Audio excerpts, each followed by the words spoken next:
Welcome to C voice. తనువు చాలించిన స్నేహితులను తలుచుకుంటూ ప్రతి ఏటా క్రికెట్ టోర్నమెంట్ నిర్వహించడం ఎంతో అభినందనీయమని ఏలూరు డిఎస్పీ శ్రీనివాసులు తెలిపారు. Snehanjali memorial cricket tournament season 11 brochure ను డిఎస్పీ ఆవిష్కరించారు. ఏలూరులోని ఫ్యూచర్ ఇండియా అకాడమీలో గ్రూప్ 2 విద్యార్థుల మధ్య జరిగిన ఈ బ్రోచర్ ఆవిష్కరణ కార్యక్రమంలో డిఎస్పీ మాట్లాడుతూ స్నేహితులకు గుర్తుగా నిర్వహిస్తున్న ఈ టోర్నమెంట్ లో క్రీడాకారులు ఉత్సాహంగా పాల్గొనాలని కోరారు. ఈ కార్యక్రమంలో SI Lakshman Babu, future India academy founder Satish, Savitri Sarella, Snehanjali organiser Ulingala Chandu తదితరులు పాల్గొన్నారు.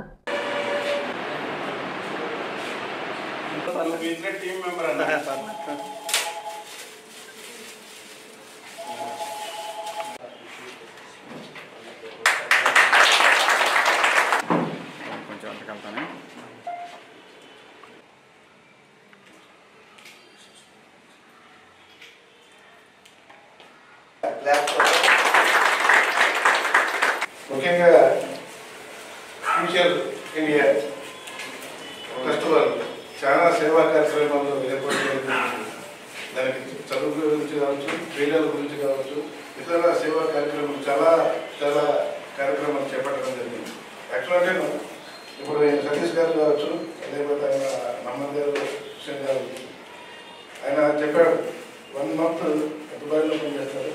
1 month ఇలాంటి అంటే రిలాక్స్ కాకుండా విశ్రాంతి తీసుకోకుండా ఇలాంటి సమాజానికి ప్రజలకి ఏదో చేయాలనే ఉద్దేశంతో వీళ్ళంతా వ్యక్తిగతంగా అంటే ఎవరైనా మనము ఒక రోజు పనిచేస్తే లేకపోతే ఒక నెల పనిచేస్తే మనం ఏమనుకుంటున్నాం, మనం విశ్రాంతి తీసుకోవాలనుకుంటాం, మన ఫ్యామిలీ మెంబర్స్ కావచ్చు, స్నేహితులతో చేసుకుంటే మెమోరియల్ క్రికెట్ టోర్నమెంట్ పెడదామని స్టార్ట్ చేస్తాము.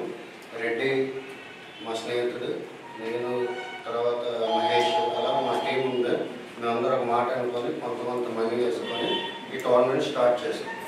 అలాగా నెక్స్ట్ ఇయర్ కూడా చేద్దామని చెప్పి ఇంకా మిగిలిన కొంతమంది ఏదో కారణంతో చనిపోతున్నారు.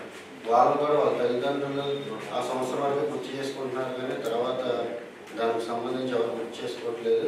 మనం మెమోరియల్ కింద వాళ్ళందరినీ కూడా ఫోటో అది పెట్టుకొని ఒక్కరోజు వాళ్ళని స్మరించుకుంటూ ఈ టోర్నమెంట్ చేద్దామని చెప్పి స్టార్ట్ చేసుకుంటూ వచ్చాము. ఇప్పుడు ఇది 11th సీజన్. మాకు last year future India foundation ద్వారా సహాయ సహకారాలు అందినాయి. ఈ సంవత్సరం కూడా మాకు ఫ్యూచర్ ఇండియా ద్వారా సపోర్ట్ చేస్తామని అందరూ, అందుకని టోర్నమెంట్ స్టార్ట్ చేయడం జరిగింది. ఈ వార్తలు ఇంతటితో సమాప్తం. నమస్కారం.